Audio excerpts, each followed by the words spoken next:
What does Islam say about alcohol? Does it prohibit it entirely?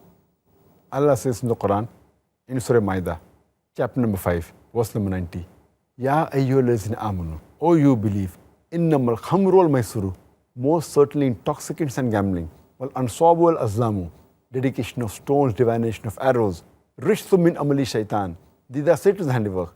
Fashtanibu lalakum tuflihun, abstain from this handiwork that you may prosper.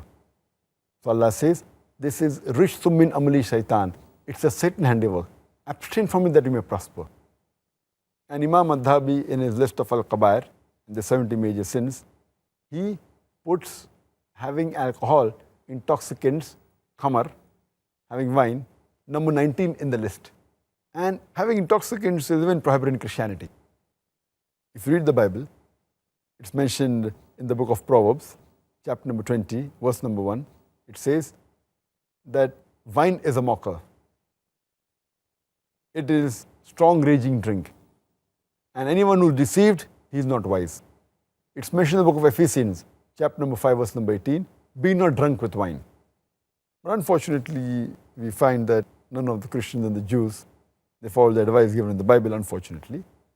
And what is the logic, the reason that Islam has prohibited alcohol? Normally in a human being, there is an inhibitory center. This inhibitory center, it prevents a human being from doing things which are illogical and not correct. For example, if a person wants to go to the call of nature, the inhibitory center will say that don't do it in a public place, go to the toilet. Inhibitory center is working. An inhibitory center, when a person speaks to the parents, tells that don't be disrespectful to parents, don't use foul language. So this is the work of an inhibitory center. When a person is intoxicated, when a person has intoxication, has wine, has alcohol, the inhibitory center is inhibited.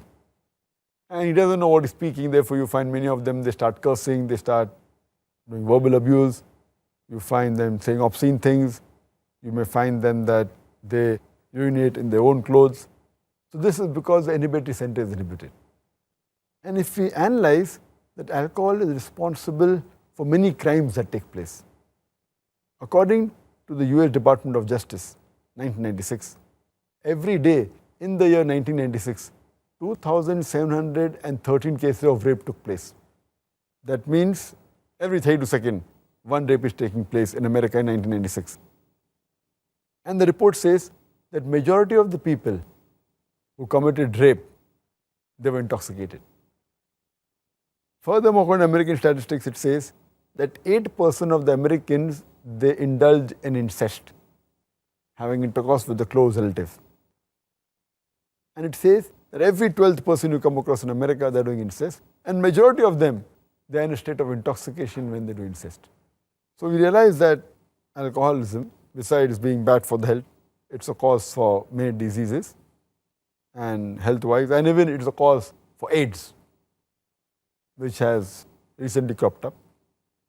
And there are many people who say that I am a social drinker and I have only one peg, I don't get intoxicated. When you interview the alcoholics, all of them, when we ask them, they will say that initially they were social drinkers. No alcoholic starts to drink because he wants to become alcoholic. All of them are social drinkers, and later on they become alcoholics. And if you meet any social drinker who has been drinking for a couple of years, you ask him that how many times he's been intoxicated. And there will be several times that he's been intoxicated with all the power that he has. And once the person is intoxicated, and if he commits a sin like rape, like incest, it's an unforgivable sin and irreversible damage done.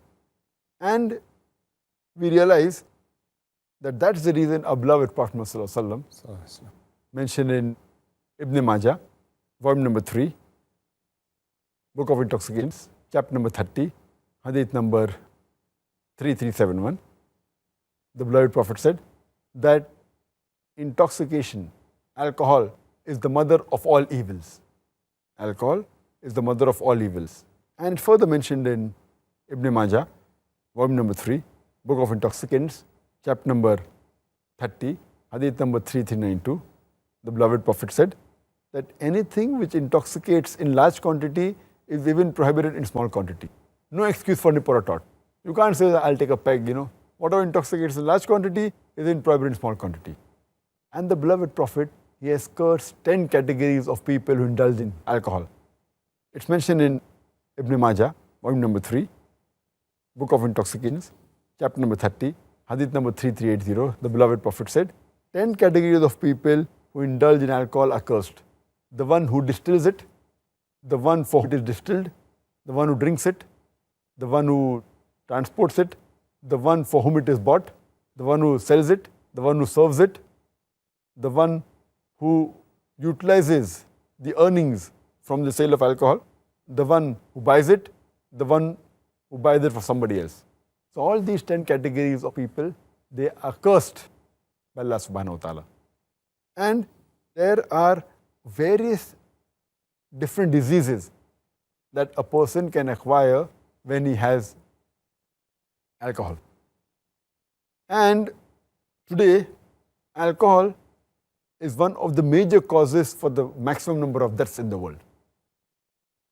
And today science tells us, and many people are aware of it, that the various diseases a person can have. The most common is cirrhosis of liver.